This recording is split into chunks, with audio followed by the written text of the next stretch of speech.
Hello everyone, and welcome to the latest Asian Carp Canada webinar. This webinar will focus on Asian Carp's enforcement activities, approaches across Great Lakes jurisdictions. My name is Rebecca Schroeder, and I work on the Asian Carp program as a project coordinator at the Invasive Species Center. Today I am pleased to introduce you to our speaker, Brenda Koenig from the Enforcement Branch of the Ontario Ministry of Natural Resources and Forestry. And today just so happens to be her birthday, so happy birthday, Brenda. Brenda tried to be an invasive species over her academic and career years, with forays into habitats in the Canadian Arctic and Jamaica, but she kept migrating back to the locale she is Indigenous to, Peterborough, Ontario. After years of exploring borderland fish habitat along Ontario's highways as an environmental consultant, she joined the Ministry of Natural Resources in 2004. Her first job in Fisheries Policy section was focused on fisheries management planning. This evolved to leading the provincial review of bait policy. The dark side beckoned and she joined the Enforcement Branch in 2013. Her current portfolio as a provincial enforcement specialist includes fisheries and invasive species. So just before I pass it over to Brenda, I want to point out a couple of things. If at any time you have any questions throughout the presentation, please type them in the question box and Brenda will answer them throughout or following the webinar. And also this webinar will be available online tomorrow on our website, www.asiancarp.ca. So with that, Brenda, I'll let you take over from here. All right, thank you very much, Rebecca, and I hope everybody can hear me all right. Just trying to figure out, oh yes, I have to click on here, sorry. There we go. All right, so I'm very happy to be able to do this webinar today. Just by way of introduction, the presentation today was a presentation that I did at the International Conference on Aquatic Invasive Species in October down in Fort Lauderdale. And I would like to, at this point in time, gratefully acknowledge the support of the Great Lakes Fishery Commission in attending that, where this slide deck was presented on behalf of the Law Committee. So I'll get into the general structure in the next few slides of the Law Committee and how the Great Lakes Fishery Commission ties into that. But before we get started, I also wanted to acknowledge my co-presenters who worked to help develop this presentation. Terry Short is a second lieutenant from Michigan. He's been the past chair of the Law Enforcement Committee. Jill Wingfield is a communication specialist from the Secretariat at the Great Lakes Fishery Commission. And Kevin Ramsey is an enforcement specialist that works for the Secretariat as well.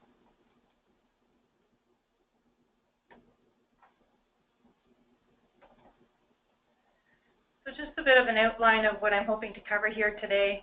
I'd like to give you a little bit of background that explains the context in terms of the Law Committee and the work that we are doing collectively to represent the jurisdictions around the Great Lakes. Part of the presentation is a little bit of a regulatory overview, so what the rules are surrounding Asian carps in those jurisdictions and how that relates also to some federal legislation. A little bit of time spent talking about what our future work is in terms of promoting compliance at the hind end of the presentation. There's also some examples, selected examples of work that is being done in some jurisdictions around Asian carp enforcement and where we're going forward with the influence model that we've been using and some accomplishments that have been recognized in the past. So just to set some context, most of you are aware the Great Lakes fishery is an important economic factor. The Great Lakes commercial and recreational and also the tribal fisheries collectively are valued at more than $7 billion annually and support approximately 75,000 jobs. So the significant economic factor associated with the fishery. If you look at some of the statistics on this chart as well by the numbers, you can see that there's 177 fish species that currently exist in the Great Lakes or in the tributaries themselves. 139 of these are native fish species. 34 of them are known to be non-native fish species, and 4 are of undetermined origin. And significantly, 61 of these fish species that are native are considered to be threatened or endangered, and 18 extirpated or extinct from at least one Great Lake.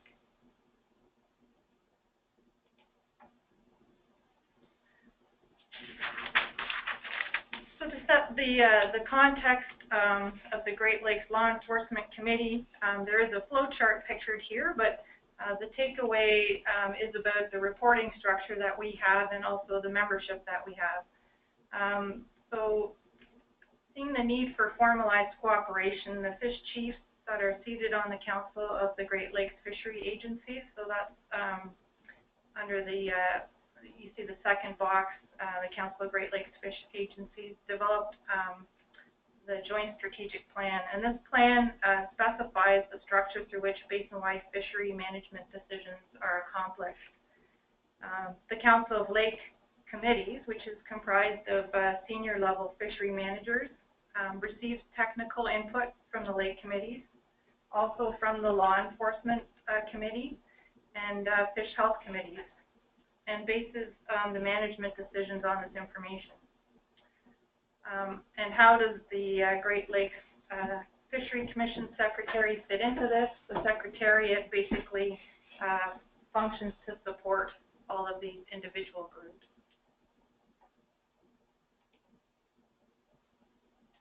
So in terms of membership of the Law Enforcement Committee, this map basically outlines who is part of the committee. So you can see that the Great Lakes jurisdictions include the 8 states.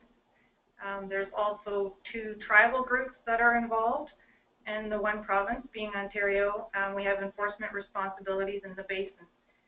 In addition to those agencies that have direct links to enforcement, there are also a number of other agencies that have management responsibilities.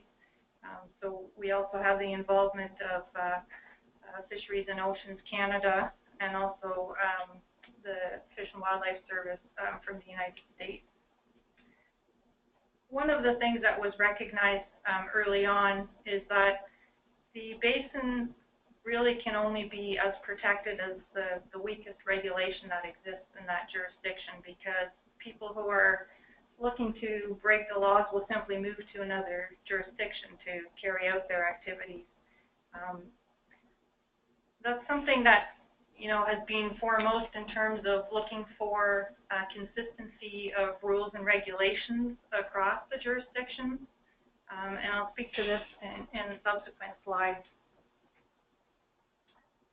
So our mission statement for the Law Committee, which we refer to as LAW for short, is listed up here at the top. It's really to protect, enhance, and promote safe and wide use of the natural resource in the Great Lakes for not only present but future generations as well.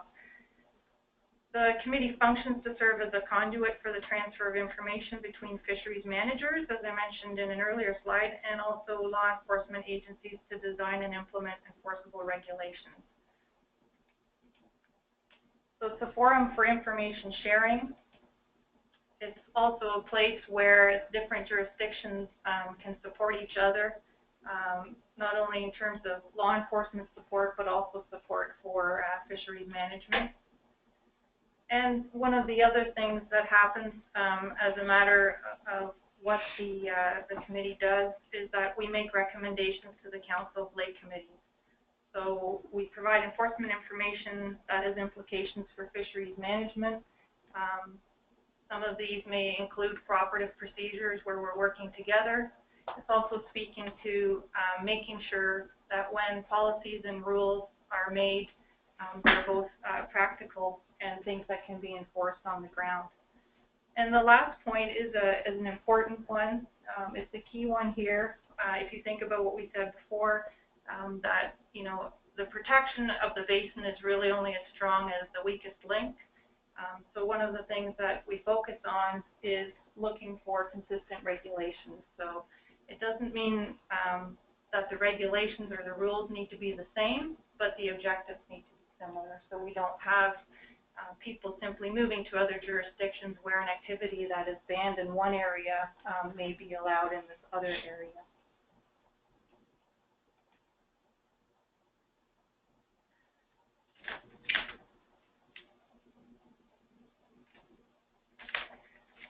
So I put this slide up. I went onto EdMaps before I developed this presentation for the ICASE presentation in October, and just had a look at the number of occurrences of Asian carp that are recorded in the EdMaps database.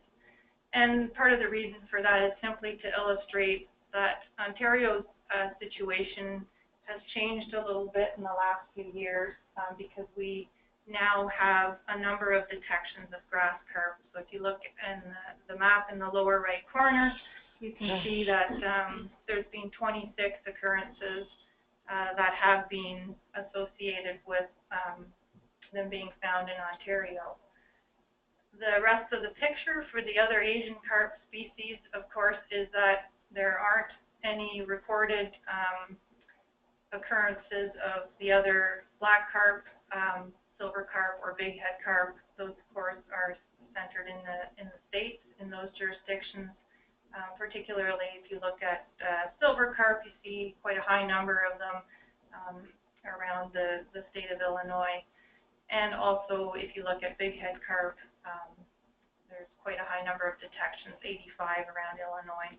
So this is a key part of the story that's going to unfold in the slide deck because really part of the focus of our influence model in terms of trying to negotiate getting stronger regulations or rules was around protecting Ontario and Canada from the spread of Asian carp into our areas.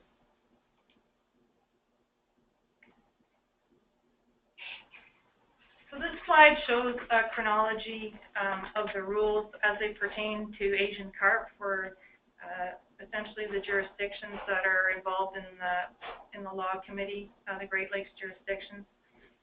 So you'll see that the point of this slide really is was to show that during the period from 2002 to 2006, there was a number of activities that occurred, and I know we've moved on to the next slide, but that's okay. I just want to verbally describe this to you.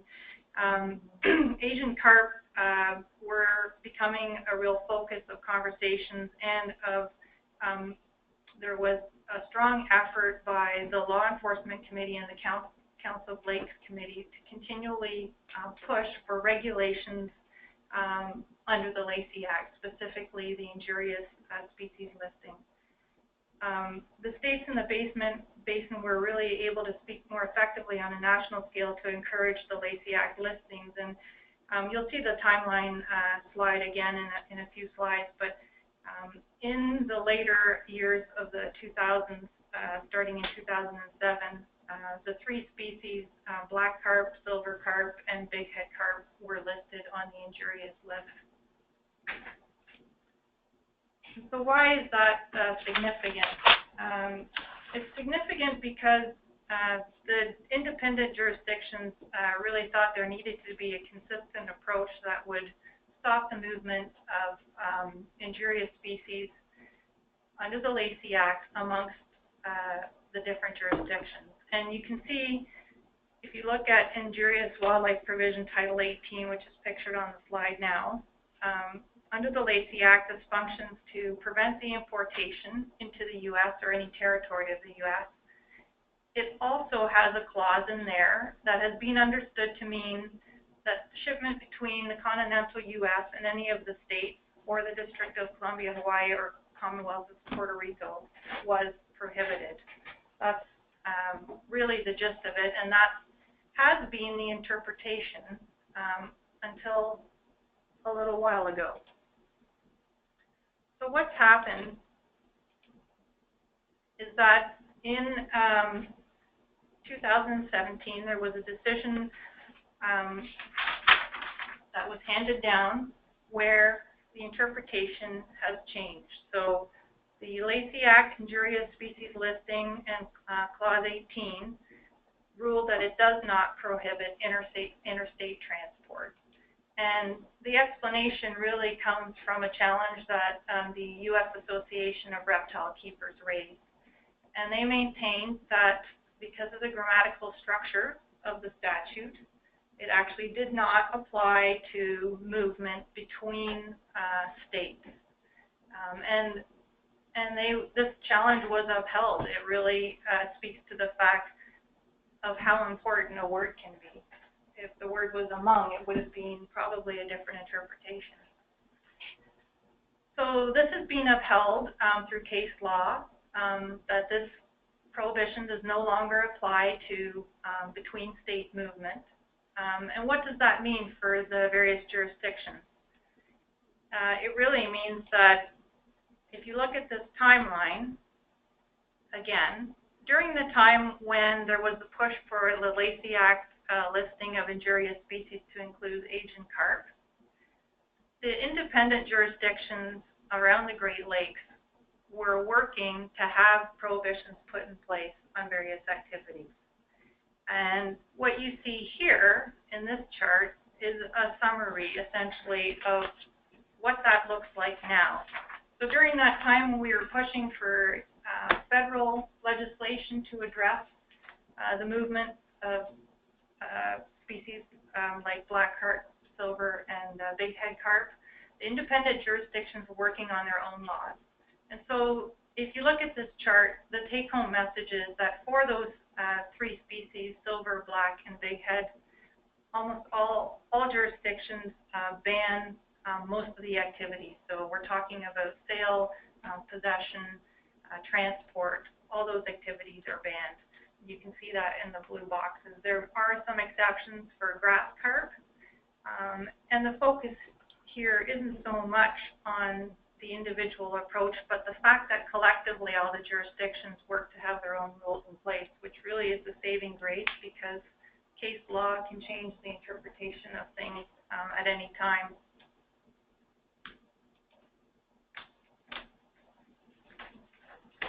So what's been going on in terms of Asian carp enforcement across the Great Lakes jurisdictions?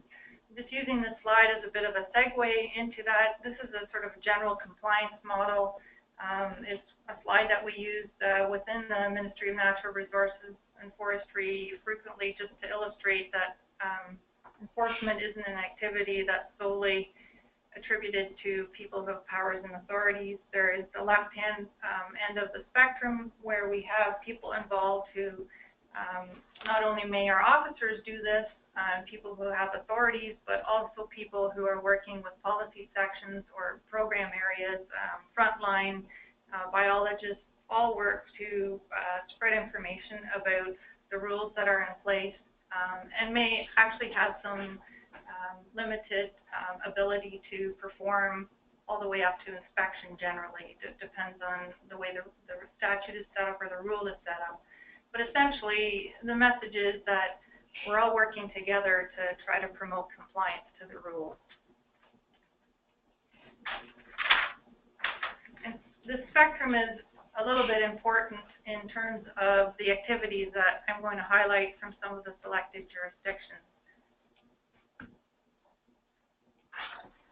Just as an example, I wanted to talk a little bit about what the state of Ohio has done in terms of preventing the movement of aquatic invasive species.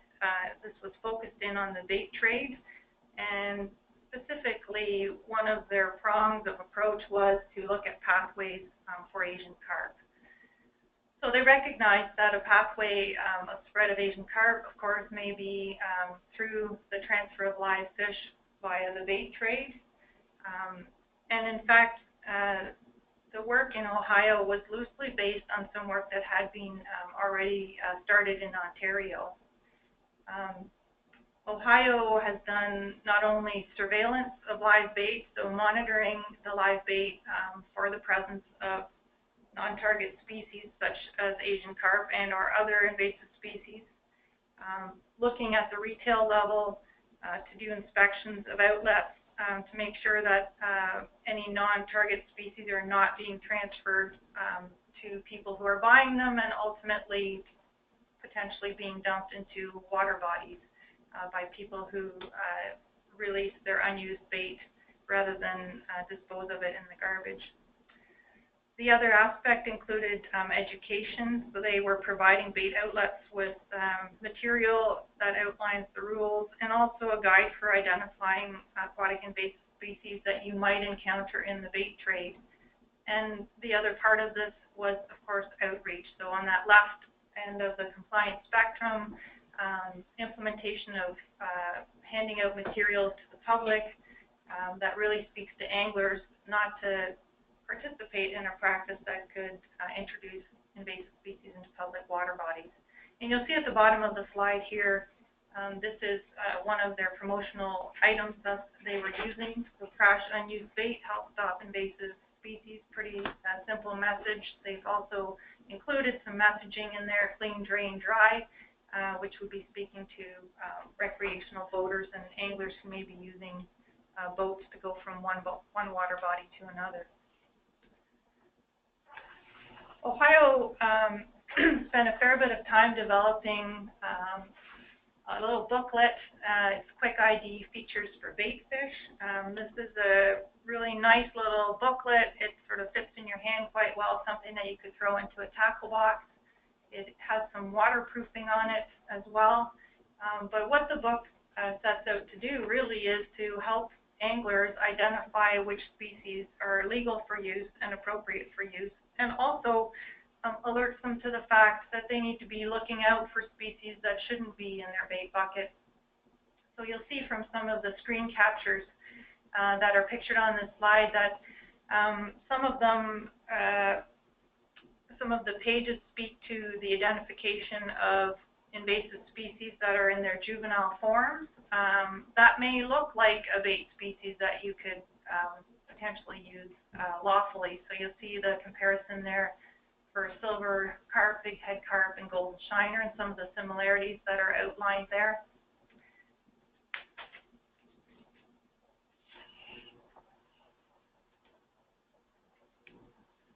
So what did Ohio find?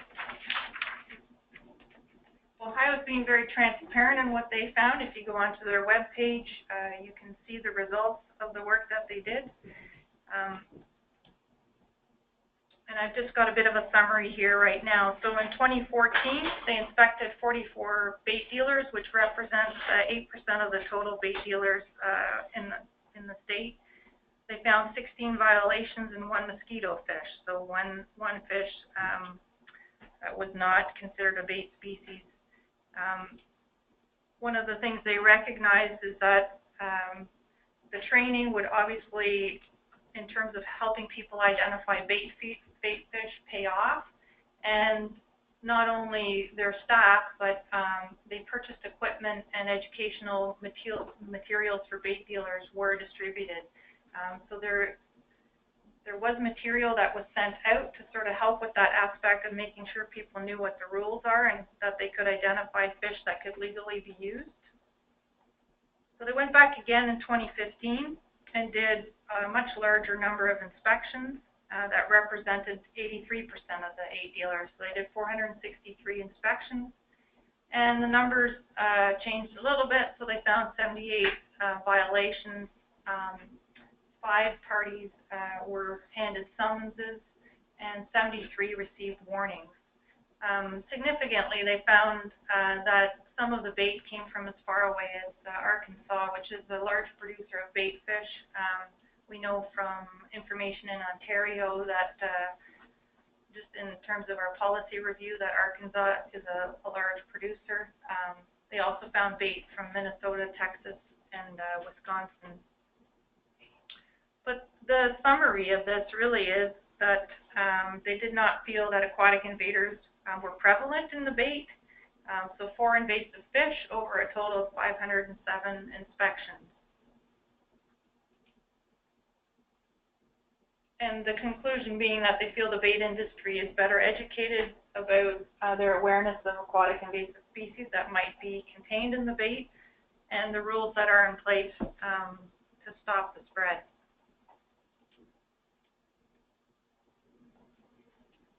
So what has Ontario done? This is as a selected example. Ontario has been working to essentially try to stop the spread of Asian carp through pathways at border crossings and food fish markets. Until recently, the rule in Ontario in terms of possession of Asian carp was that you couldn't possess them live, you had to possess them dead. And you wouldn't think there would be much confusion about that, but that actually has led to an amendment of some of the rules in Ontario. So one of the practices that was prevalent was that live fish haulers were bringing Asian carp up from the States in water, and when they arrived at the border, they would drain the water out of the holding tanks. And it was discovered that because they're usually traveling in very cold water, the fish metabolism is reduced. Some of those fish could be surviving without water for up to 48 hours. And really, this is part of what led to the push to have an amendment made that says, you know, you can't import Asian carp or possess them unless they are dead and eviscerated. So we're making sure they're really dead. Dead. So enforcement branch in Ontario, from our perspective, our regulatory framework, we put quite a bit of effort towards outreach, investigations, and enforcement during those early years before we had the change in the regulation. So you can see from the number of hours that were devoted, quite a large chunk of hours starting in 2010, and starts to dwindle off in 2013. And some people question why there's that drop in the hours that were devoted. Really, it's because so much time was spent getting messaging out that it was felt that spot checks could be reduced in terms of the number of hours. So you see them dropping by about half from 2012 to 2013. And really where that comes from is the fact that there was a lot of time spent educating people and also making them aware. And the deterrence factor may have had something to do with it as well. So the deterrence factor, if you look at what we have in terms of convictions in Ontario between 2005 and 2013, 20 convictions on 14 different entities, so 14 different companies. All within the Greater Toronto area, we see that there was up to $105,000 in fines. We split that out to look at, you know, what kinds of fines were coming from border work inspections, and a good chunk of change there, $235,000 in fines. And what do we stop from coming into the province? Quite a lot of fish, just over 40,000 Asian carp, pounds of Asian carp stopped from coming into the province. One of the other things that took place over this time period is that an Asian carp task team was formed, and there was also some joint forces operations between the Ministry of Natural Resources and Forestry and the Canadian Border Services Agency, so some partnership approaches to enforcement.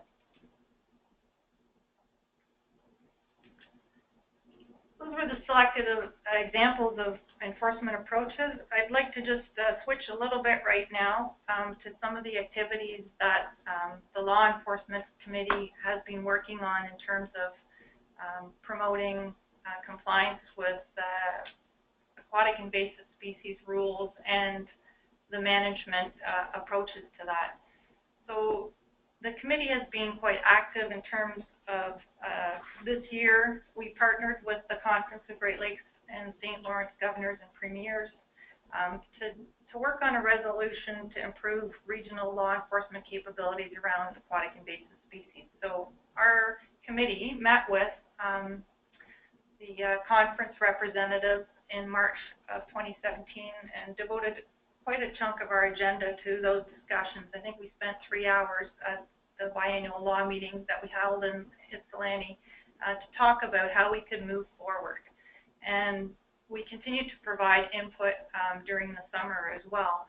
Initially, those early discussions were around the potential to use an existing tool that works in the United States, the Violators Compact, where you can Somebody who, for example, has lost their ability to hunt or fish in one jurisdiction may subsequently be prohibited from hunting or fishing in another jurisdiction that recognizes that. And we realized that model wouldn't necessarily work very well for aquatic invasive species, primarily because it didn't recognize commercial activities, and also because I think there have been some challenges associated with implementing that in the States.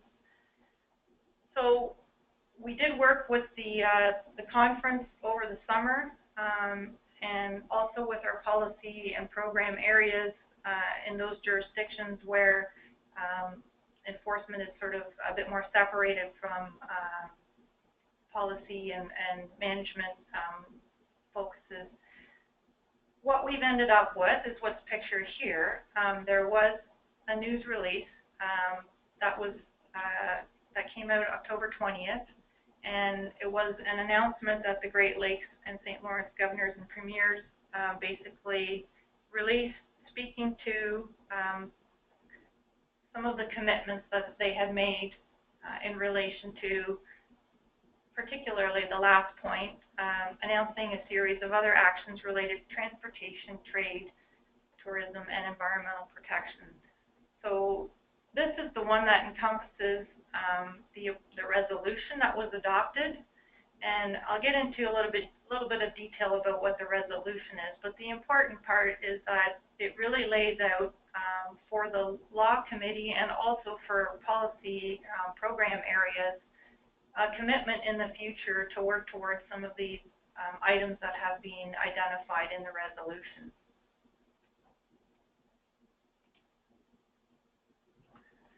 So the resolution includes, we spoke earlier about where possible, it's really ideal to have consistent regulations and harmonizing them where that may be effective or possible to address regulatory gaps. One of the items that is contained in the resolution speaks to expanding the least wanted invasive species list. Right now that consists of 16 species. And in the future, obviously, there will be some work towards what can we add to that? What are the emerging threats that should maybe be addressed by adding them to a least wanted list? The other aspect of the resolution includes expanding an initiative that Ontario, Michigan, and Ohio have been participating in. So it's a harmonization initiative that's, I think, been ongoing since 2013. Is that correct? Yeah. So doing some work to see if that can be expanded. I think a lot of that work will be sitting with the policy areas, and I believe the Aquatic Invasive Species Task Force, who are also involved with the next item. So the resolution also states that within 2 years, the Law Enforcement Committee and the Governors and Premiers Task Force, Aquatic Nuisance Task Force, will develop a regional model framework to support consistent approaches to AIS prevention and enforcement throughout the basin. To be honest, we don't have a clear idea yet what that means, but this is one of the items that the Law Committee will be working on in terms of scoping it and trying to understand where this may move in the future. And clearly it's a priority, because if we need to have something in 2 years, it's something we're going to start working on now.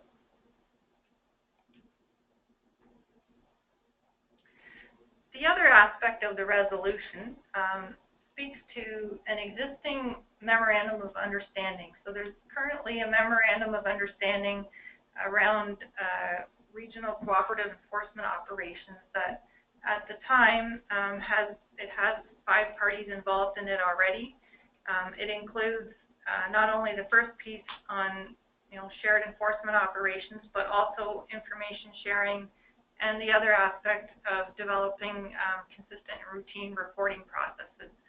At the time, the memorandum of understanding, it currently includes Michigan, Ontario, the United States Fish and Wildlife Service, Minnesota, Ohio, New York, and Environment Canada. and I believe 2 other parties have been added since then. But the key thing being here, this is an existing tool where parties can be added to it as long as they agree with the terms and conditions that are outlined in it.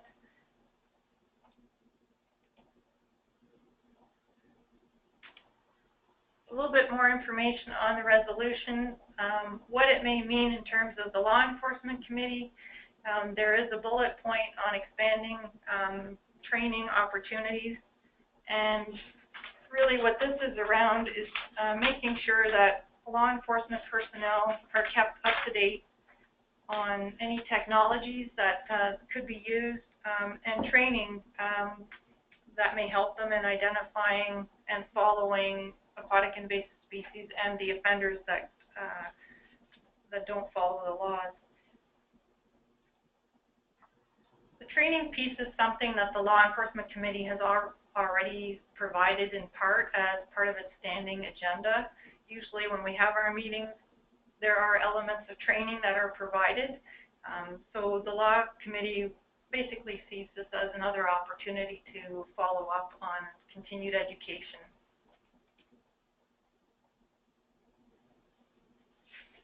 Another aspect of the resolution is kind of speaks to forming a task team. So there is a recognition that within some jurisdictions it would be probably very helpful and useful to enhance enforcement capacity through an expert group that deals with aquatic invasive species as a focus point.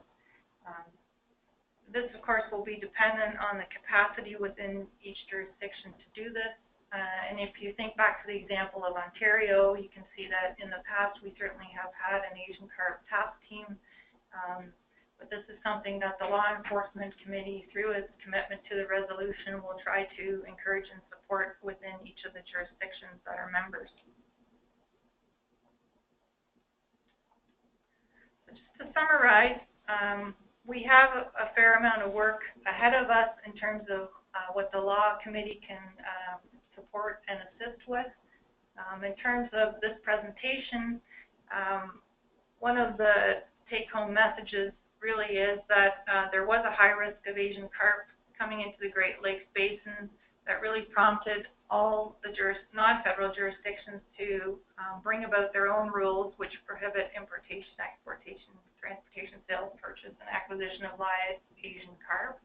And this really was the saving grace for them when you have things like case law that change the interpretation of rules that are in place.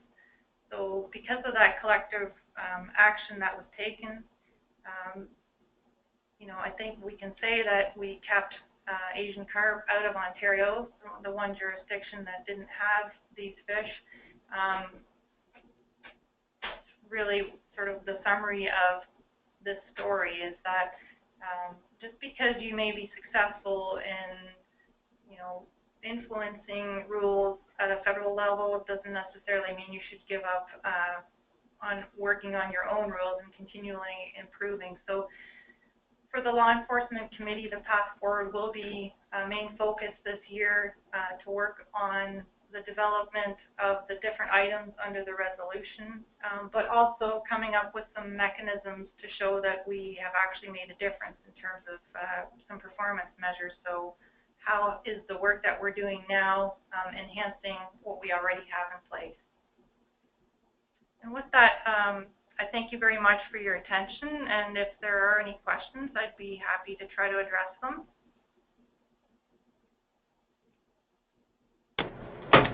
Thank you, Brenda. That was great.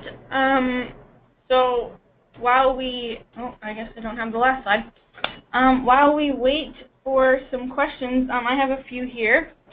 I was wondering what the biggest enforcement challenge in Ontario is.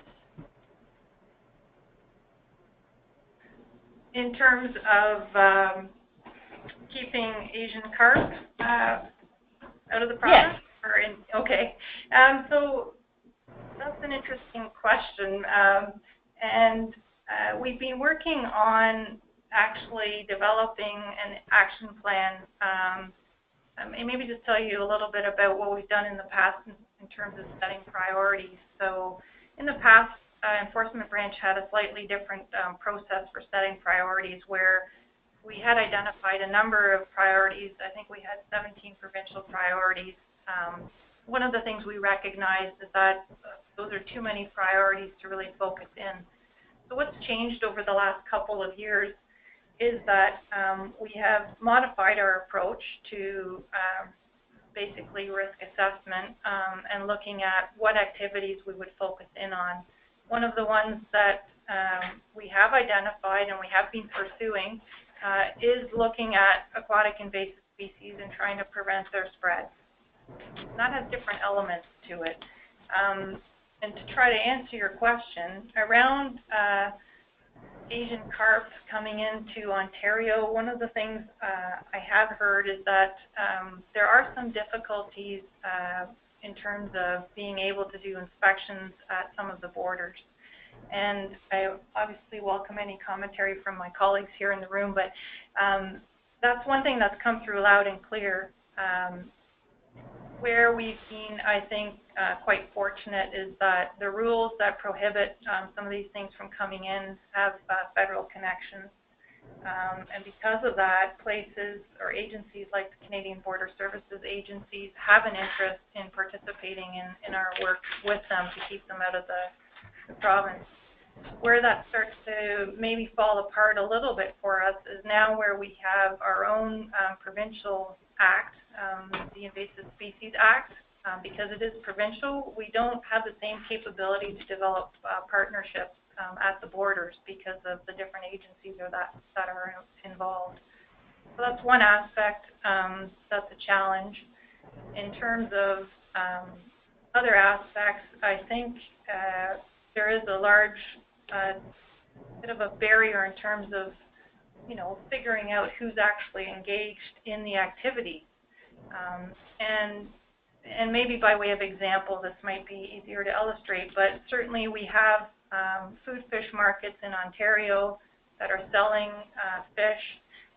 They may or may not be doing that without the authority of a license. Where a license is required, we can obviously, we know who's engaged. So we know on the ground, who are the entities.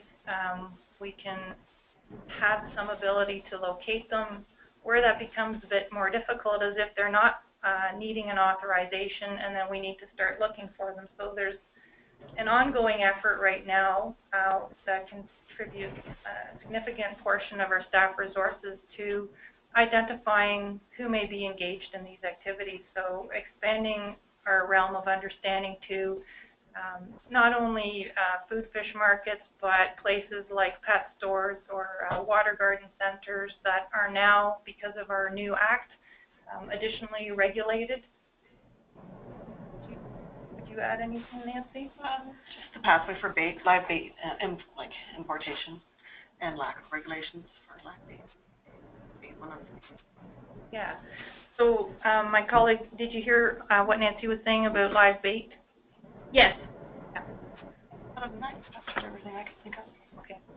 Awesome. We have a question from Leslie Wood. She's wondering if the booklets on identification of Asian carp species in the live bait industry from Ohio can be purchased or acquired in Ontario somehow. Yes, and I'm hoping that Jeff Collingwood is still on the line. He's our enforcement representative from Ohio, but I understand he probably can't answer over the phone. No. So I can maybe try to follow up and find out if that's available. Yeah, for sure. That's something that we could do for sure. Another question is, you mentioned that the convictions and the fines from 2005 to 2013, I believe. Do you know if you're seeing a decrease or an increase in fines or anything like that since 2013 until present? No, so I think that we have not seen that, and Nancy Gullidge is confirming that for me here. And I imagine part of that is a little bit of a change in our approach Our to framework. to monitoring for it, but also the concomitant change in the rule around dead and eviscerated versus just dead.